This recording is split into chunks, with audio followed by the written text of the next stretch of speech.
The fence post wouldn't hold. Lucas Brennan drove it into the frozen ground for the third time that morning. But the wood listed sideways the moment he released it. His rope-burned hands ached in the pre-dawn cold. Inside the ranch house, Emma was crying again. 7 years old, and she'd torn her Sunday dress on a nail last week. Lucas had tried to mend it with thread and determination, but his thick fingers couldn't manage the delicate work. The repair looked like a wound, poorly stitched. Samuel sat at the kitchen table eating burnt porridge without complaint. I turned to spar for stir. 9 years old and already carrying the weight of understanding. His eyes said what his mouth wouldn't. They were drowning, and nobody was coming to save them. 18 months since Margaret died. 18 months of managing barely, of burning meals and botching repairs, of watching his children grow thin on inadequate care. Spring work loomed impossible. Calving season would start in weeks. The roof needed patching. 3 fence lines sagged under winter's damage. He'd finally broken down and placed a notice at Henderson's trading post 2 weeks ago. The words had cost him pride. Seeking capable woman for ranch partnership. Hardship guaranteed. Comfort not. Not a wife. Not exactly. A partner who could survive what gentle Margaret couldn't. The thought brought its usual stab of guilt. Lucas looked east as gray light bled across the Wyoming horizon. March 1882, and winter still had teeth. His breath fogged white. The broken fence post mocked him, refusing to stand straight no matter how hard he tried. Then he saw the rider. A figure crested the ridge, dark against the pale sky, on horseback, leading a pack mule. As the light grew stronger, Lucas made out details that didn't fit his expectations. The rider sat astride. Not side saddle, wore practical trail clothes. Not traveling dress, moved with easy confidence that spoke of long miles and longer experience. The woman it was, definitely a woman, guided her horse down the slope without hesitation. Guenido Jardine. She rode like she'd been born to it, like the animal was simply an extension of her will. Lucas stood frozen, post-hole digger in one hand. She reached the yard and dismounted in one fluid motion. Tall, lean, weathered by sun and wind, maybe 26 or 27. Her dark hair was braided tight under a wide-brimmed hat. Her hands in worn work gloves looked like they'd never been idle. She assessed the broken fence with a practiced eye, looked at the sagging roofline, took in the whole struggling ranch in one sweep. Then she turned to Lucas.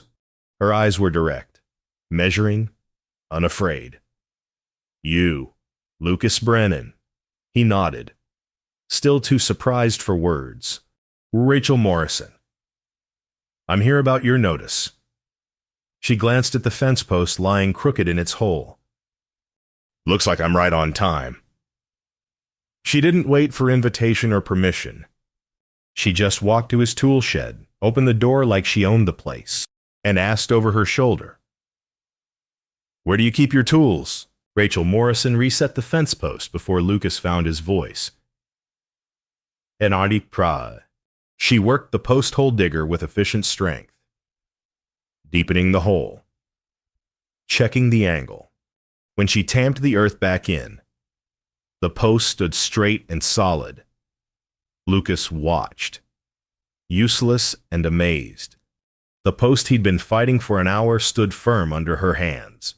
She moved to the barn next, checking the pregnant mare with gentle competence, ran her hands down the animal's legs, examined hooves, nodded with satisfaction.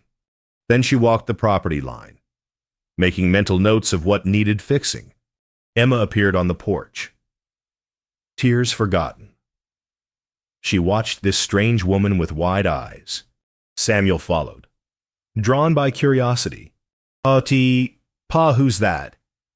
"I think," Lucas said slowly, "that's our answer to prayer." Amen. By the time Rachel returned to the yard, She'd identified the weak roof shingles, the corral gate that wouldn't latch properly, and which fence sections needed immediate attention. She recited them like a field report. Lucas finally found words. "You came a long way. Don't you want to rest first? Maybe some breakfast. Had jerky on the trail?" "Where Ardendur?" Rachel pulled off her gloves, tucked them in her belt. "Work's more urgent than comfort. Mr. Brennan, that roof won't wait. And those fence lines need fixing before your cattle test them. It's Lucas, and you." He stopped, regrouped. "I should know something about you before we discuss terms." Sharpus. Rachel's directness didn't waver. "I'm 26, raised on a ranch in Kansas. My father taught me everything worth knowing about cattle, horses, and keeping a spread running. He died 3 years back. My stepmother sold the ranch to her brother, kept the money, and told me to find a husband or find the road." She met his eyes without apology. "I can ride, rope, birth calves, mentak, and shoot straight enough to scare off wolves. I can't embroider worth a damn. My biscuits are serviceable but not prize-winning. And I'd rather sleep in a barn than attend a church social." Emma giggled despite herself. Samuel's mouth hung open. Lucas felt something shift in his chest. Hope. Maybe. Or terror. Possibly both. Your notice said partnership, not marriage. Rachel continued. That's what I need too. A place to prove my worth on my own terms. I'm tired of apologizing for being good at things women aren't supposed to be good at. She glanced at his children. Softened slightly. I like children well enough. Won't try to replace their mother. But I'll treat them fair and teach them what I know. Lucas looked at her scarred hands, her weathered face, her eyes that held capability and loneliness in equal measure. She wasn't what he'd expected. She was something he hadn't dared hope for. The work's hard, he warned. Good. Winters are brutal. Spring's not much better. I've survived worse. I can pay wages. But we're not wealthy. This ranch is one bad season from failing. Rachel smiled for the first time. It transformed her stern face into something almost beautiful.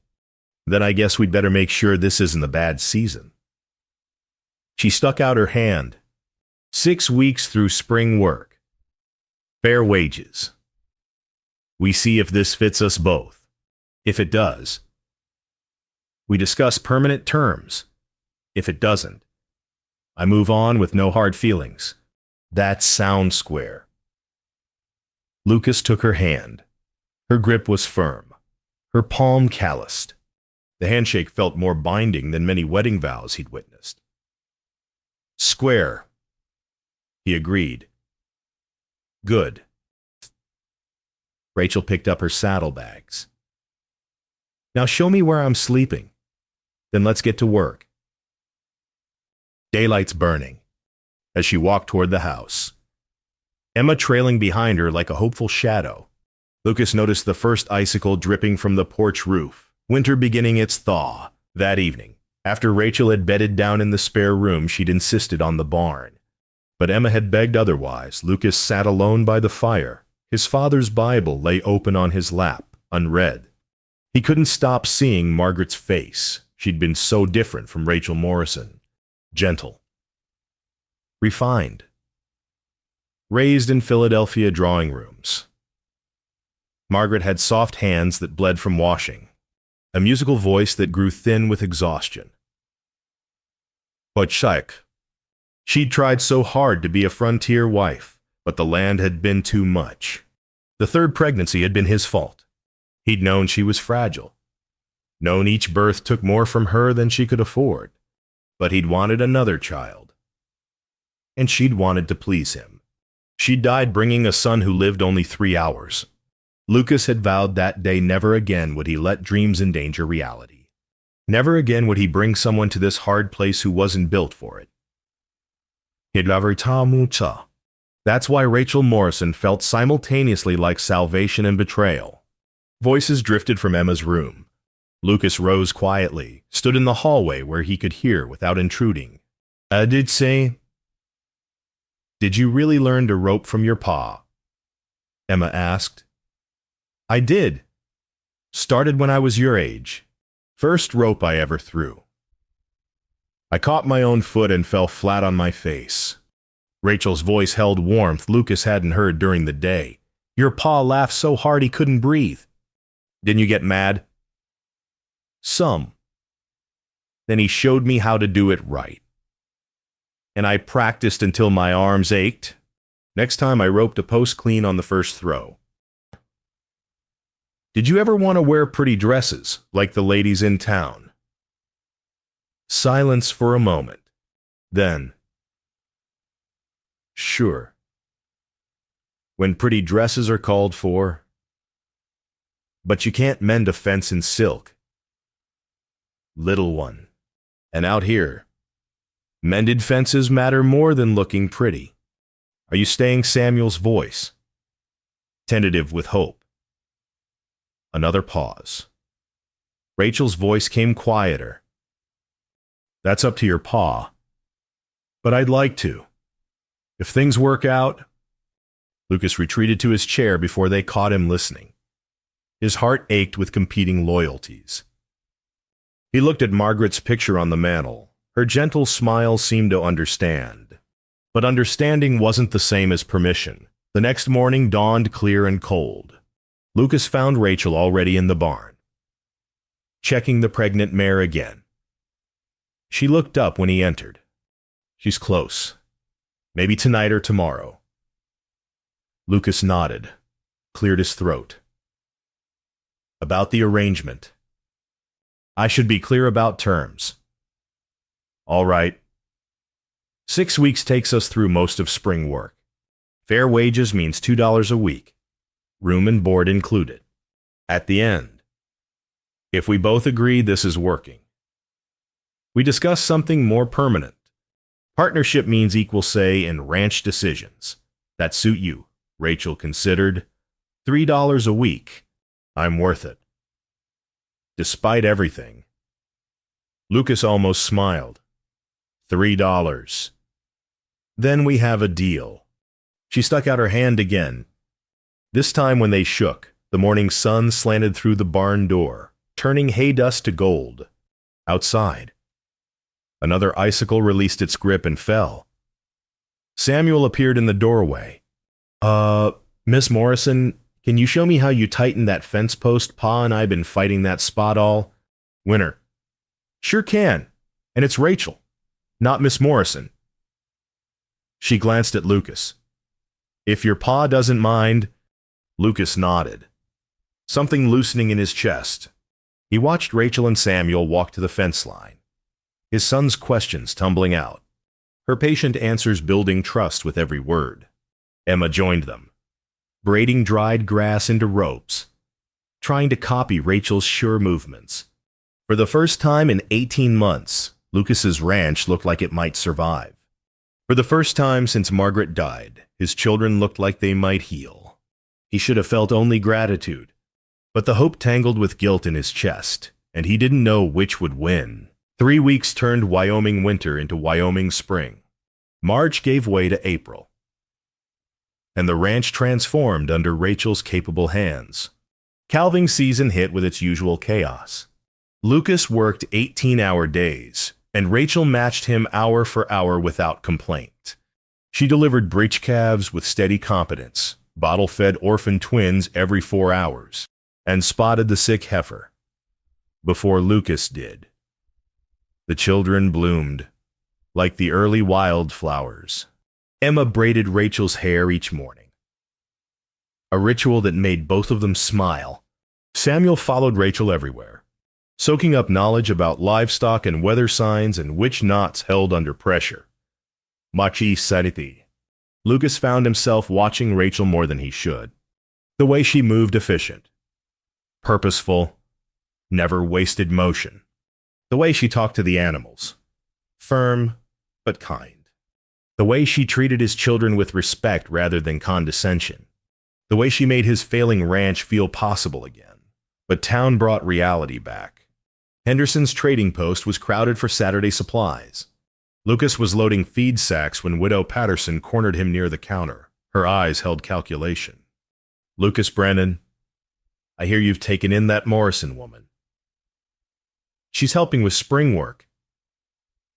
Helping, The widow's tone made it sound improper. "She wears men's trousers. Lucas rides astride like a common cowhand. What kind of example is that for young Emma?" Reverend Morris approached, more gentle but equally pointed. "Lucas, folks are talking. Perhaps if you formalize the arrangement, a proper courtship. A marriage, it would silence the wagging tongues." Lucas felt heat rise in his face. "Rachel Morrison is the best ranch hand I've ever worked with. She saved my livestock, fixed what I couldn't, and treated my children with more care than half this town has shown. That's all that matters." He loaded his supplies and left without another word. But riding home, doubt crept in like evening cold. Was he being fair to Rachel? Keeping her in this ambiguous position? Hired help who wasn't quite hired help. Partner who wasn't quite partner. He found her in the barn, brushing down her horse. The setting sun turned everything amber. "Town was full of opinions today," he said. Rachel didn't stop brushing. "It usually is. About you. About us. About what people think is proper. People have been having opinions about me my whole life." Her voice was steady. But Lucas heard the edge. "That doesn't make them right." Before Lucas could respond, hoofbeats approached. Tom Crawford rode into the yard. All 25 years of him polished and proper. He was a decent man. Son of the neighboring rancher. Conventional in every way Rachel wasn't. "Evening. Lucas. Miss Morrison." Tom dismounted, holding a bunch of wildflowers. "I was riding the boundary and thought I'd stop by." "Tom." Rachel's tone was neutral. "I saw the fence work you did on the north line. That's mighty fine carpentry for—" He caught himself. "That's mighty fine work." "Thank you." Tom shifted. Suddenly awkward. "Miss Morrison, I wondered if you might accompany me to church social next Sunday. I know you probably don't get much chance for proper socializing. Stuck out here doing ranch work?" Rachel set down the brush. "That's kind, but I'm needed here. Spring work doesn't stop for socials." Of course. Of course." Tom turned his hat in his hands.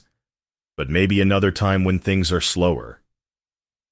"Maybe," after Tom left. Rachel returned to brushing without comment. Lucas wanted to say something what? He didn't know, but the words stuck in his throat. That night, a storm rolled in, sudden and violent. Lightning split the sky. One of the calves had gotten separated from its mother, bawling in panic near the creek. Lucas and Rachel ran out together. Working in wordless coordination, the rain soaked them instantly, cold and punishing. They found the calf wedged between rocks, terrified. Rachel held the lantern while Lucas freed the small animal. Then together they carried it back to the barn. Mud sucking at their boots, wind trying to tear them sideways. By Chorsin, inside the barn, dripping and exhausted, they stood the calf with its mother. The reunion made Emma, who'd followed them, clap with delight. "You two make a good team," Samuel observed, too young to understand the weight of his words. Rachel, met Lucas's eyes across the lantern light. Something passed between them. Unspoken, but powerful. Then she looked away first. "Should check the other calves," she said. "Make sure none others got loose." Lucas nodded, not trusting his voice. Outside. Thunder rolled like a warning. The mare went into labor just after midnight. Lucas woke to Samuel shaking his shoulder, eyes wide with worry. Rachel says, "Come quick. Something's wrong." In the barn. Rachel knelt beside the laboring horse, her face grim in the lamplight. "Foal's breech. We need to turn it or we'll lose them both." Lucas grabbed soap and stripped to his shirt sleeves. For the next 3 hours, they worked in intense focus. Rachel held the mare's head, speaking low reassurances while Lucas tried to reposition the foal. His arms ached. Sweat ran despite the cold, between contractions. Waiting for the next window to work, they fell into conversation. "Tell me about Kansas," Lucas said. Needing distraction from the strain, Rachel was quiet a moment. "My father bought land when I was 5. Built the ranch from nothing. He wanted sons but got me instead. Decided I'd be good as any son if he trained me right. He taught you everything. Everything that mattered. How to read weather, judge horseflesh, know when a fence line would hold and when it wouldn't. He died sudden, heart gave out while checking the herd. Didn't suffer. At least," her voice roughened. His wife, my stepmother. She'd always hated how I was. Said I was unnatural. A woman who could outride her husband, who had opinions about cattle breeding, who forgot to smile enough." Lucas worked carefully, feeling for the foal's position. What did she do? Sold the ranch to her brother within 6 months. Kept every penny. Told me to find a husband or find the road. Rachel's laugh held no humor. "Guess I found the road." Aeton. Another contraction. They both focused on the mare, coaxing, encouraging. When it passed, Rachel met his eyes. "I'm not ashamed of who I am, Lucas, but I'm tired of apologizing for it." Something in her voice made Lucas's chest ache. He thought of Margaret. So desperate to be the wife everyone expected. How that desperation had slowly killed her. "I brought Margaret from Philadelphia," he said quietly. She was everything people said a woman should be. Gentle, soft-spoken, graceful, could paint watercolors and play piano. He paused. Hands still on the mare. And this land killed her. Not all at once. Inch by inch. Season by season. She tried so hard to be a frontier wife, but she wasn't built for it. I loved her. But I brought her somewhere she couldn't survive. That's not your fault. Isn't it? I wanted a wife. I wanted children. I wanted my dream without considering if it was hers too. Rachel's voice came soft. "You can't blame yourself for not knowing the future, but I can learn from it." Lucas looked at her across the laboring mare.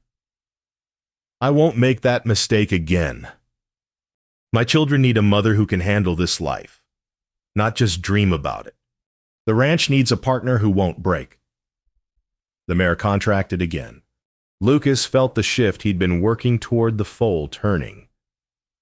Finally positioned right. That's it. "Come on, girl, you can do this." 20 minutes later, the foal slid free in a rush of fluid and membrane. Rachel cleared its nose while Lucas ensured the mare was all right. And Katie Vesna recite wing. The baby wobbled to its feet. All legs and determination. They sat back in the bloody straw, exhausted beyond words. Dawn crept through the barn slats, turning everything pale and new. Rachel's head dropped briefly to Lucas's shoulder. Not romantic. Just two people who'd survived something together. Her hair smelled like hay, and horse and honest work. We make a good team, she said quietly. We do. She lifted her head, looked at him. In the gentle light. Her weathered face held beauty Lucas hadn't seen before. Not conventional beauty, but something truer. I should tell you, she said. Tom Crawford asked if he could court me properly. Lucas's stomach dropped. What did you say? That I'd think about it. She looked away. A proper courtship. A proper life in town. Maybe that's what I should want.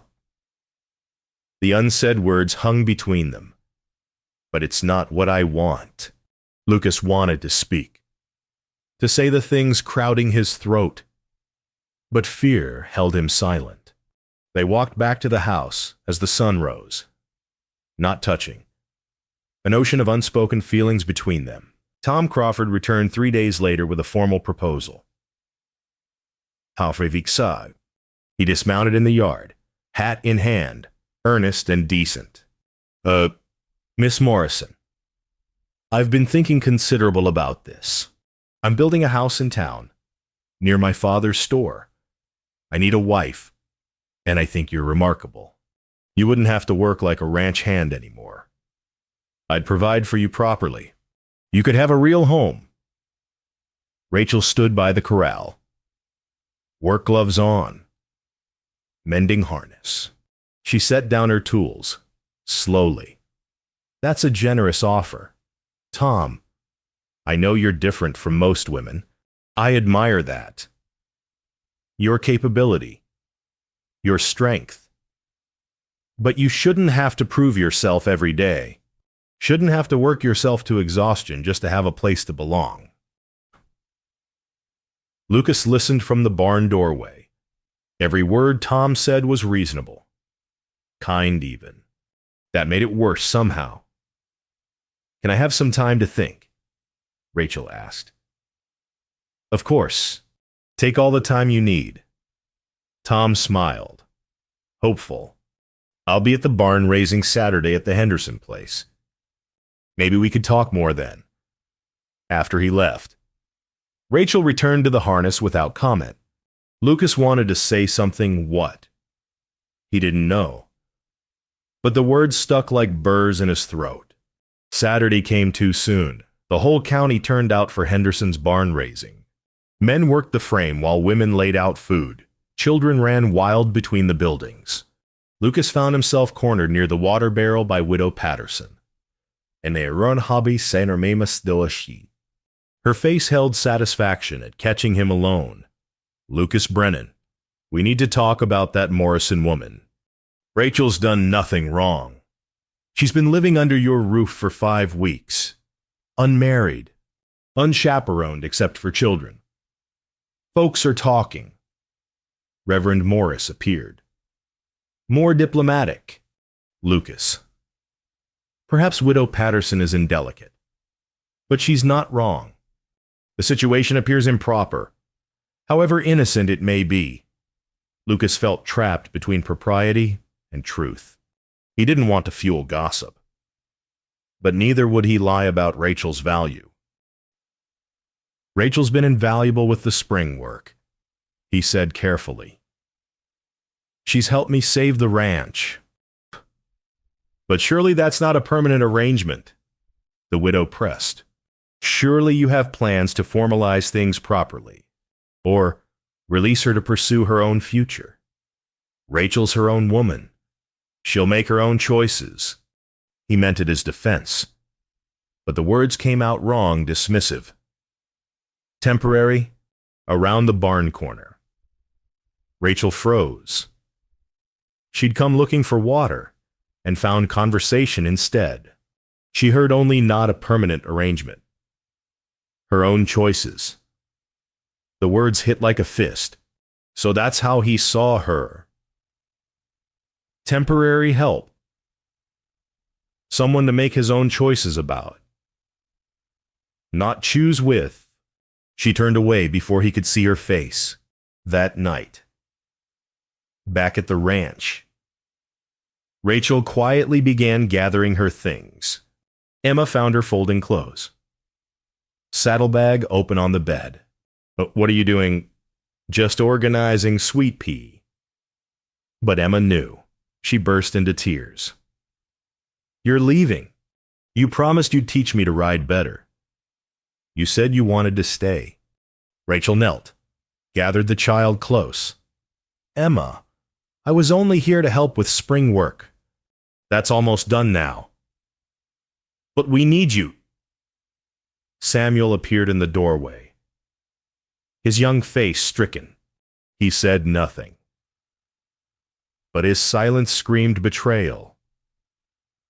That evening, a late spring storm rolled in, violent and sudden. Lightning cracking the sky open. Several cattle broke through a weak fence section, heading toward the ravine and certain death. Lucas and Rachel ran out together by necessity. Not choice. They worked in grim silence, rounding up panicked cattle in driving rain and mud. The emotional distance between them felt wider than the storm. They saved the animals, but barely spoke beyond necessity. Left side, got them. 3 more, returning to the barn, soaked through and exhausted. They stood in separate corners. The space between them had never felt larger. Rachel broke the silence first, voice flat. I'll stay until week's end. Tom Crawford deserves an answer. And I can't keep standing still forever. Lucas wanted to shout that he didn't want her to go. That Tom Crawford would waste everything she was. That the ranch needed her. His children needed her. He needed her. Instead, he just nodded. Understood. That night, lying alone in the dark, Lucas heard Emma crying in her room, heard Samuel's angry silence, felt his own heart breaking for want of courage. Outside, the storm battered a ranch that felt suddenly fragile again.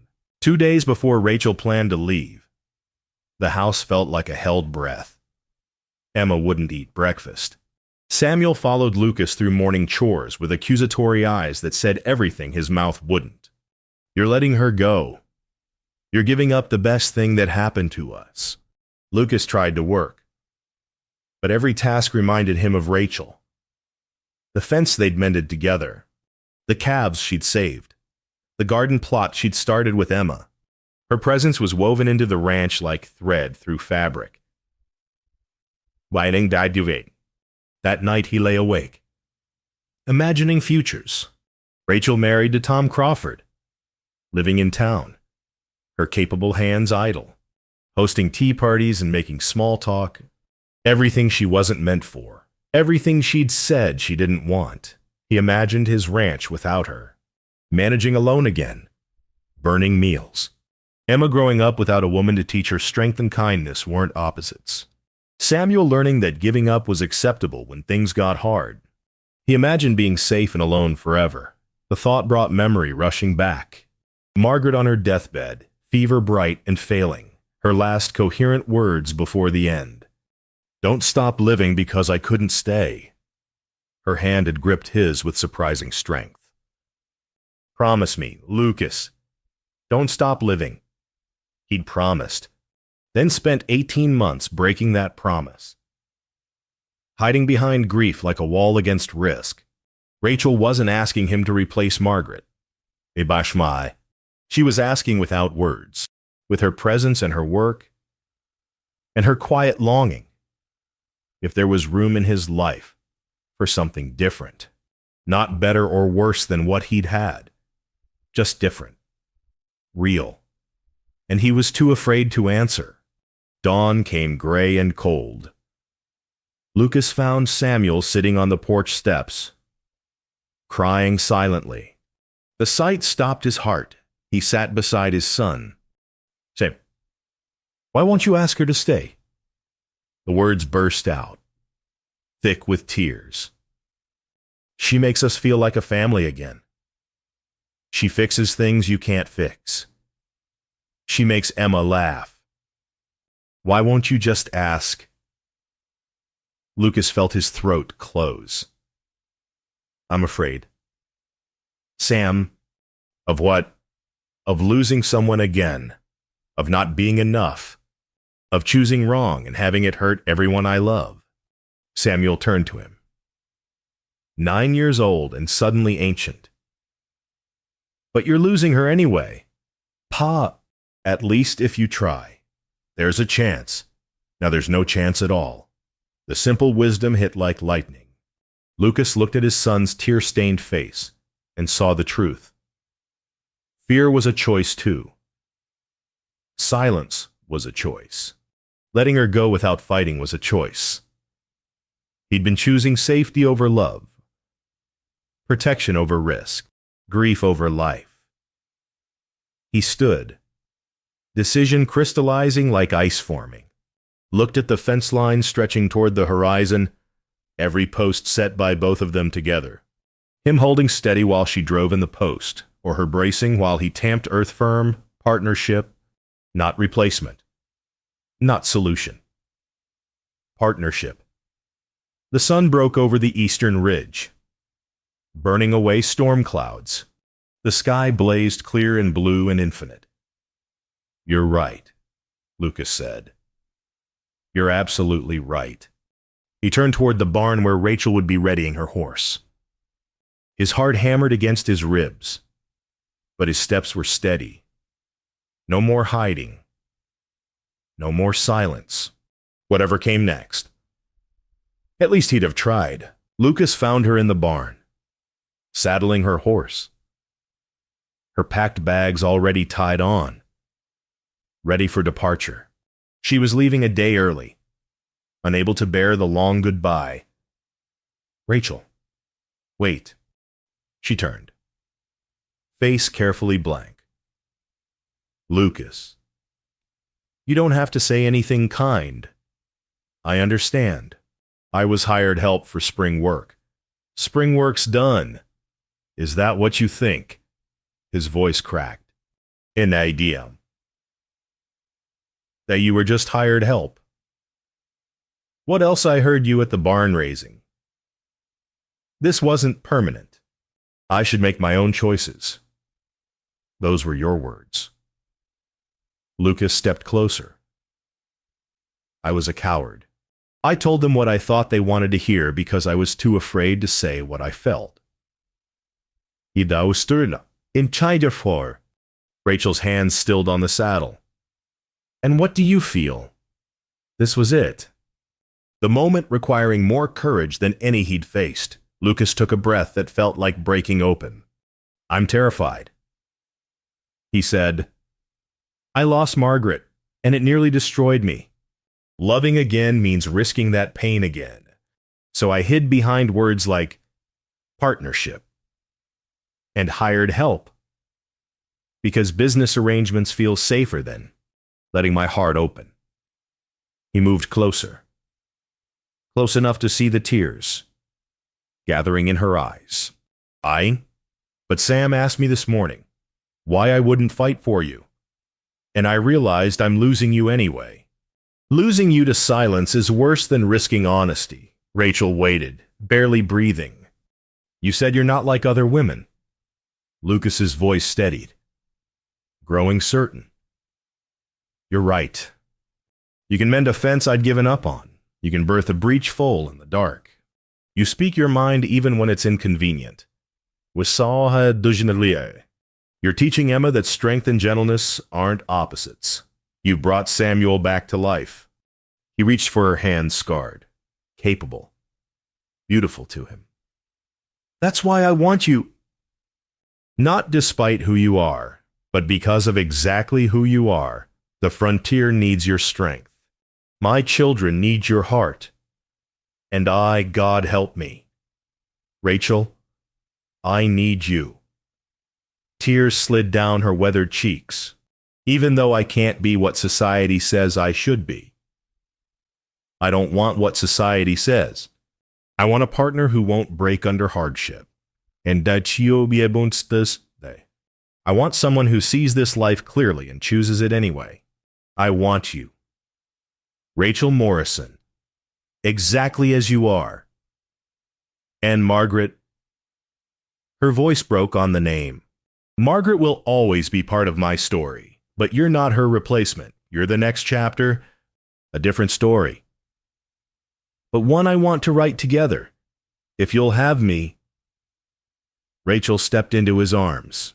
He held her tight, feeling her shake with tears, feeling his own chest heave with emotion too long suppressed. They stood in the barn doorway, holding each other like survivors of a storm.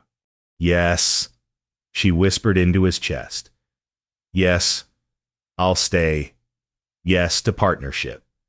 Yes to all of it. Lucas pulled back enough to see her face. I love you. Not because you're convenient or useful or capable, though you're all those things. I love you because when you're here, the world makes sense again. I love you too. I have for weeks. I was just too afraid you'd only see me as hired help. He kissed her then, tentative and tender. It wasn't passionate or dramatic. It was real, a promise sealed, a partnership acknowledged, a future chosen together. When they pulled apart, Rachel was smiling through tears. So what now? Now we go tell the children their family just got permanent. Then maybe we talk to Reverend Morris about making this official. I'm not wearing a fancy dress. Lucas laughed, the sound surprising him. I wouldn't want you to. They walked from the barn into morning sunshine, hands linked behind them. Rachel's horse stood unburdened of packed bags. Ahead, two children burst from the house.